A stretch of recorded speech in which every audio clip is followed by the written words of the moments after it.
आपने पहली बार सुना कि सरोजिनी जी का किरदार निभाना है आपको, क्या रिएक्शन था आपका? पहले तो जब मुझे फ़ोन आया था, जब क्षिति ने कॉल किया, चरण जी से बात हुई, तो मेरा पहला ऐसा था कि मैं कैसे, क्योंकि मेरी कदकाठी बहुत ही अलग है।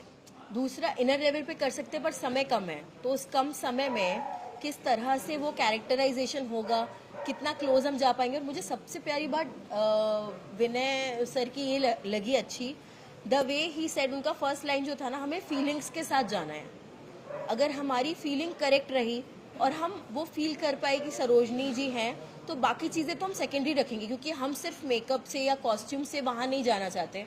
हम हार्ट टू हार्ट जाना चाहते हैं कि जब वो कुछ बोले तो आपको लग जाना चाहिए कि वो महिला कैसे आई, कैसे वो ग्रो करी, क्या चीज़ें हो रही है। तो डिफ़िकल्ट तो था, क्योंकि शरीर काफ़ी अलग है।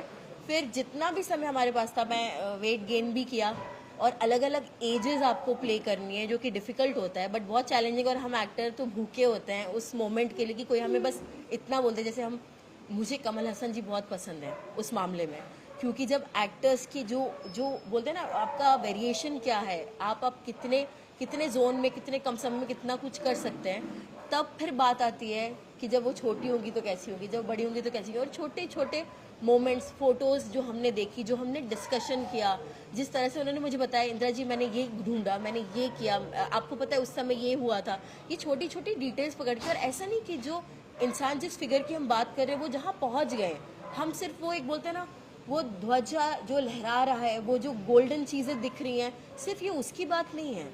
वो जो एक आम, जो एक छोटी सी बच्ची जो एक सपना देख के कविताएं बोलती, कविताएं लिखती, और अपना जो उनका इंटरेस्ट जो उनका हो रहा था उस चीज़ को ले जाते हुए, कैसे सडनली लड़ाई सिर्फ एक तरीके से नहीं होती, वो विद्रोह एक तरीके से नहीं होता, जहाँ पे बोलते हैं स्वतंत्रता सेनानी जो शब्द इस्तेमाल होता है, कई अलग तरीके होते हैं। और उस समय के पत्रकार, आप लोग सब तो उस समय से लेके अभी तक कलम की जो बोलते हैं ना ताकत, वो क्या होती थी, मुझे इतना सुंदर लगा वो एक एक डिटेल जो हमने बात करी। और जो मोमेंट था, और जब हम शूट पे गए ना, हम ऐसे थे कि हम वो सब करने के बाद हमें गूजबम्स हो रहे थे, और हम सब खुद सरप्राइज हो रहे थे सीन करने के बाद।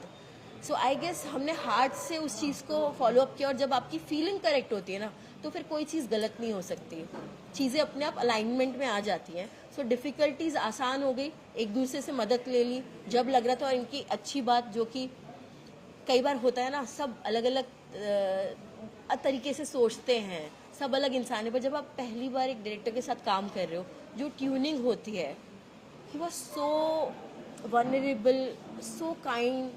एक डायरेक्टर और एक्टर का जो एक रिलेशनशिप होता है, जहाँ पे जब डायरेक्टर बोलता है ना कि आपको क्या लग रहा है, सो द वे हम, सरोजनी जी आपको क्या लग रहा है, तो वो चीज़ आपको और ताकत देती है, क्योंकि नाउ आप दोनों मिल के बना रहे हो। जब कोई चीज़ नहीं लग रही तो उसे बदलने के पावर हम दोनों के पास है। तो वो जो इक्वालिटी है, इसे कोलैबोरेशन बोलते हैं।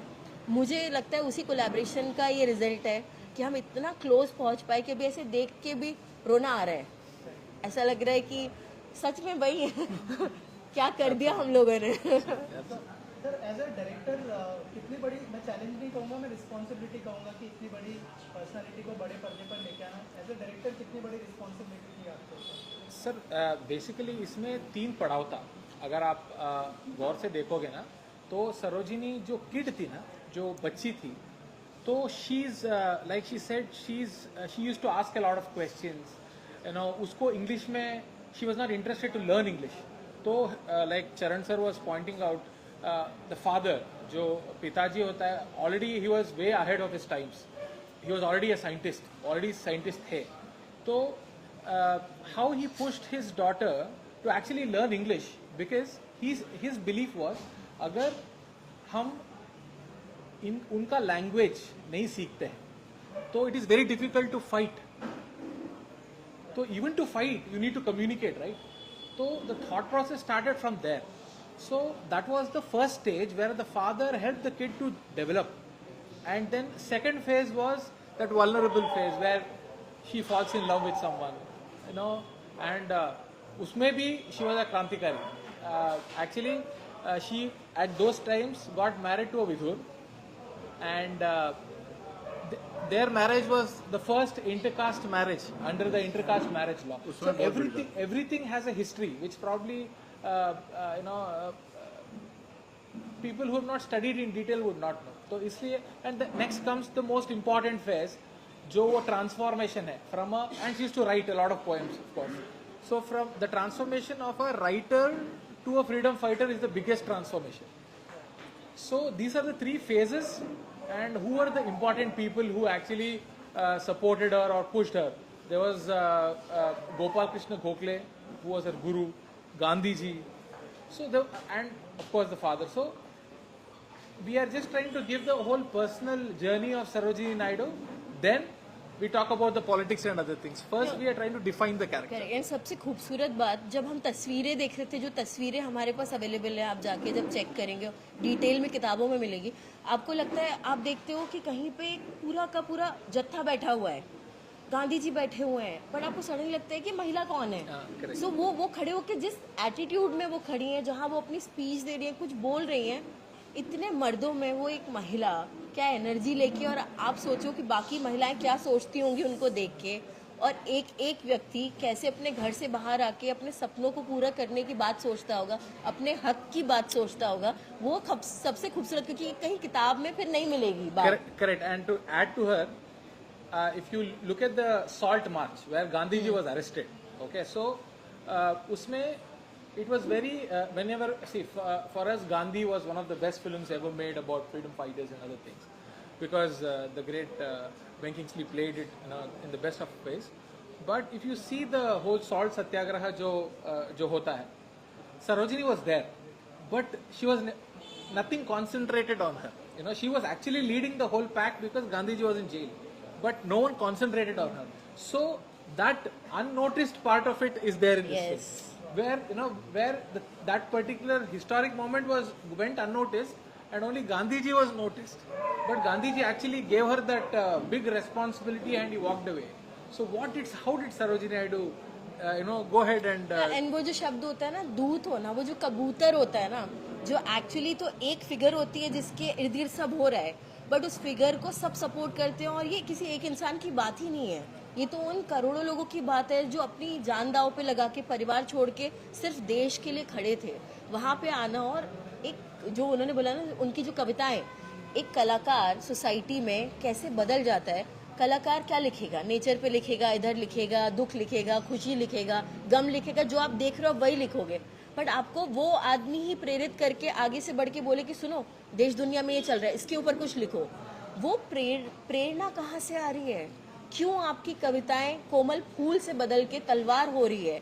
क्यों आपकी कविताओं में आ रहा है कि ये गलत है, ये सही है? जब आप वी शांताराम जी की फिल्म देखते थे, उसमें आप क्या बोलते थे, एक ऐसी वॉइस को कोने में बिठाते थे जो पहले बोलता था दे दे कुछ दे दे, और फिर गाना गाता था, पर गाना गाते हुए वो सारी तकलीफें बोल देता था, पर वो आम इंसान था.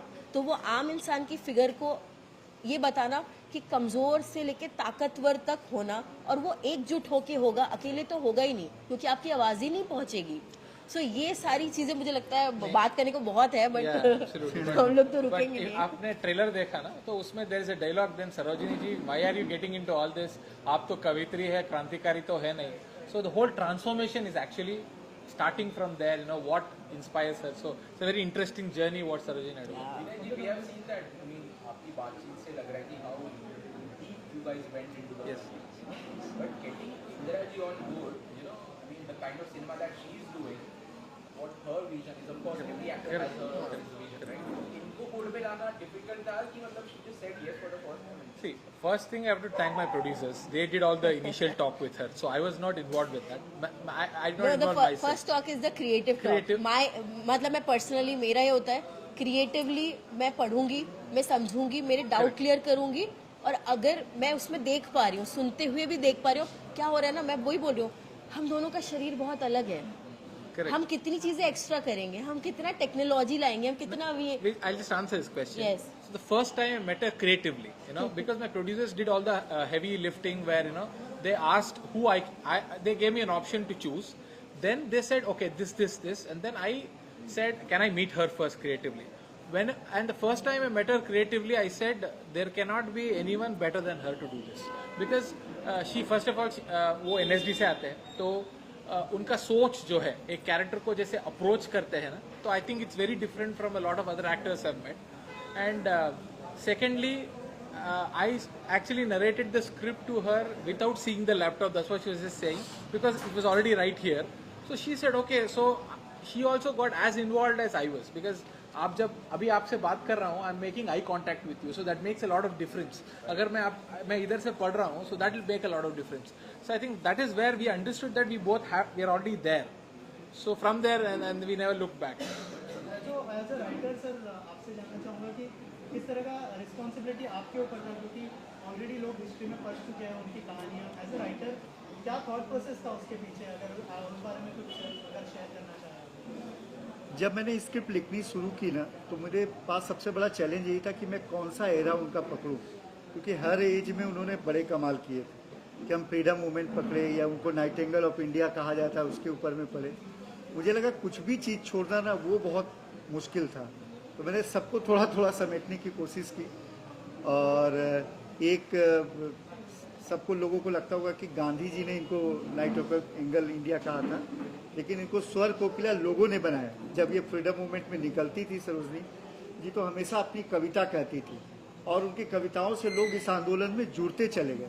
जैसा अभी इंदिरा जी ने कहा कि जब आप कोई भी पिक्चर्स देखिएगा कि गांधी जी और लोगों के बीच में बैठे, तो उनका ऑरा इतना बड़ा था कि वो आदमी सीधे गांधी जी से सीधे किसी मसले पे बातचीत करते थे और लोगों से सीधे कनेक्ट हो जाते थे. और एक हाउस वाइफ होते हुए प्रॉपर फ्रीडम मूवमेंट में उतरना, जबकि इनको पहली स्कॉलरशिप लंदन में मिली थी, बहुत आराम का जीवन जी सकती थी. आज हमको लगता है ना कि हम एक IAS बन गए, हमें एक बढ़िया सा नौकरी मिल गया, तो हमारा जीवन खत्म है. सरोजनी जी का जीवन वहाँ से ख़त्म होता है. और मैं सबसे बताऊं कि हम सबसे ज़्यादा चिंतित थे कि कौन सीनियर सरोजनी बनेगा. हमारा बहुत सारा डिस्कशन हुआ. तो जब इंदिरा जी का इंस्टाग्राम ID मैंने देखा था आपका सबसे पहले, तो पहली बार ऐसा लगा कि वो डिस्कशन वहाँ ख़त्म हो गया कि अभी बस इसके आगे हम सर्च नहीं करते हैं. और फिर मैंने उनके काम वगैरह देखे, और आज प्रोमो देख करके तो लगा कि भाई, मैंने कभी पहले भी कहा कि इन्होंने 20 पर गुना ज़्यादा निभाया है उसको. विनय जी, नाम इंदिरा है लेकिन फिल्म सरोजनी के बेस है. प्लान है क्या कुछ आगे कुछ करने का? अरे, I mean, if I am given an opportunity to cast her in every film, I will cast her. She is so talented, you know. But एक चीज़ मैंने इनसे भी सीखा है इस फिल्म में, जो I think lot of film makers don't understand is बहुत टाइम कम था. इन्होंने बोला बहुत शॉर्ट पीरियड था, because we were ready to shoot, because उसके बाद में the rainy season would start and we could not go. So इनको बहुत, and she was also doing a film in Sri Lanka at that time. तो she had to come back and prepare for it. And हमारे पास सिर्फ 15 दिन था, 15-20 दिन ही था उनके पास.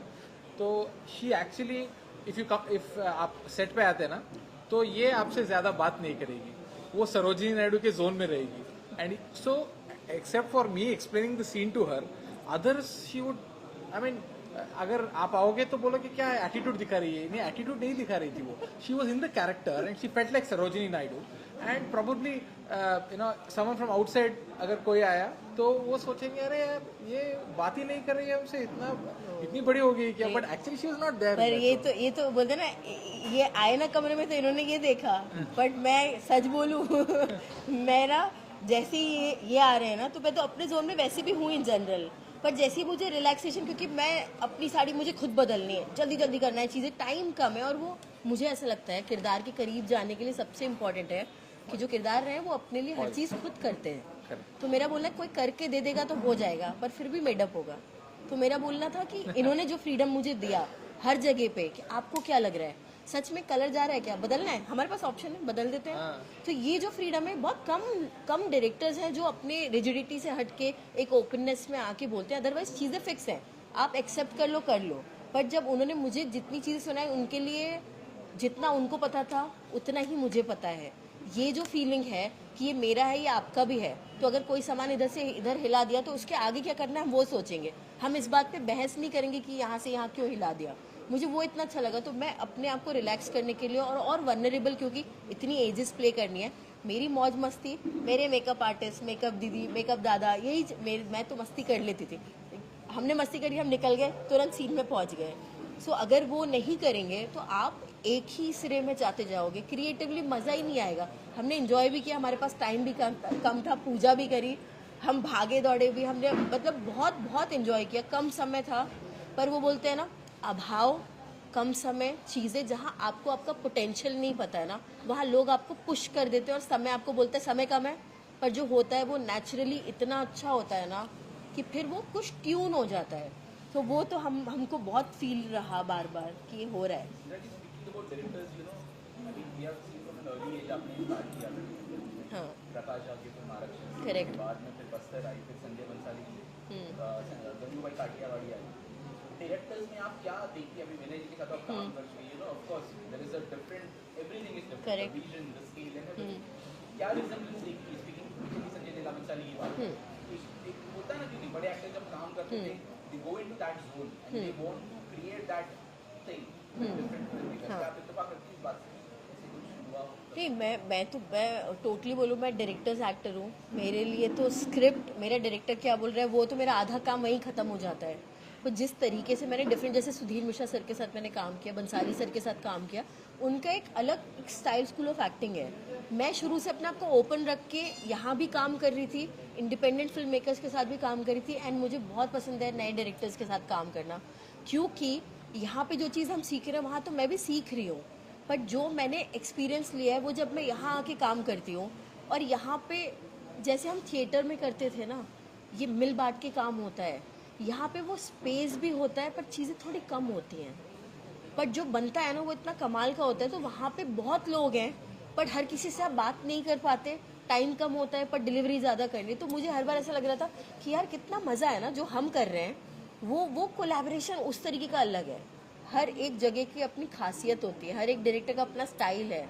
सो मैं तो मगन हो गई, मैंने मौज किया, मुझे स्पेस मिला तो मैंने बोला। तो वो बोलते हैं ना कि हम टेबल पे खाने बैठे हैं तो कौन कौन क्या क्या लाएगा, हमने सब इकट्ठा कर लिया। तो जितना जगह मिलेगी उतना हम सामान ला पाएंगे, तब हम लगाएंगे क्या बनाना है क्या करना है। तो वो फ्रीडम मुझे बहुत लगे, मुझे क्रिएटिवली इतना अच्छा फील हुआ कि एक दो पॉइंट पे जब हम सीन कर रहे थे and he come up to me, आपको कैसा लग रहा है, नहीं आप एक बार बोलो। एंड मैंने देखा जिस तरीके से उन्होंने उसमें से दो बातें सुनी, दो में से एक बात लेने के बाद उसे जब बदला तो हम दोनों एक दूसरे को देख कैसे किए कि कितना अच्छा हुआ।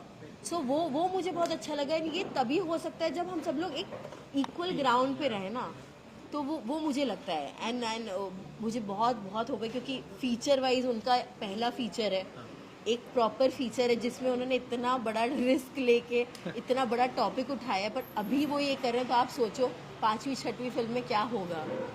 सो I am so happy for him. And मतलब मैं देख पा रही हूँ चीज़ें, और उनके लिए लैंग्वेज भी डिफरेंट हुई है, बट कितने अच्छे से उन्होंने उसको किया है ग्रुप को इकट्ठा करके। So it's really fun collaboration and बहुत रेयर होता है ये ऑनेस्टली, क्योंकि आप सब देख रहे थे जब कुछ बात हो रही थी ना, सबका लोअर लिप काँप रहा था, क्योंकि जो हमने जिया है, जो हमने किया है ना, वो बता पाना डिफिकल्ट हो रहा है क्योंकि हार्ट बीट्स बढ़ी हुई है। सबने इतने अपने आप को इमोशनली इन्वॉल्वमेंट के साथ इसको बनाया है ना, तो है कुछ बस, बाकी तो और कुछ है नहीं, कुछ शब्द नहीं होते हैं। कभी कभी कितना एक्सप्लेन कर ले, पर यही है, फिल्म देखिएगा, जब आप फिल्म देखेंगे तो मुझे लगता है आप हमारी दिल की बात समझ पाएंगे, क्योंकि वो धड़कन सुनाई देगी आपको जो हम लोगों के दिल में धड़क रही है।